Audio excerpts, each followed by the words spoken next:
सिंचन घोटाळ्यामधलं सत्य बाहेर येऊ नये यासाठी मुख्यमंत्री आणि उपमुख्यमंत्र्यांनी अधिकार नसलेली चौकशी समिती नेमली असा आरोप भाजप प्रदेशाध्यक्ष देवेंद्र फडणवीस यांनी केलाय। या घोटाळ्यामध्ये अनेक मंत्र्यांची नावे आली असली तरी सरकारने एसआयटी नेमण्याचे दिलेलं आश्वासन पाळलेलं नाही असा आरोपही त्यांनी केलाय।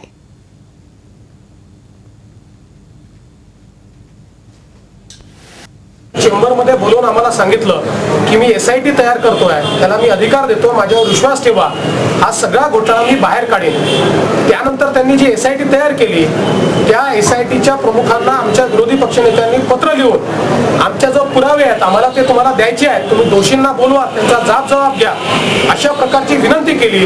त्यांनी आम्हाला लेखी कळवलंय की मला असे कुठलेही अधिकार नाही आहेत, त्यामुळे मी असे पुरावे घेऊ शकत नाही आणि अशा प्रकारचे जबाब देखील मी घेऊ शकत नाही। मंत्र्यांना तर मला बोलवण्याचाच अधिकार नाही, अशा प्रकारचं त्या एसआयटीने सांगितलं आहे। त्यामुळे ही केवळ शोध समिती माननीय मुख्यमंत्र्यांनी तयार केली, यातनं काहीही बाहेर निघणार नाहीये।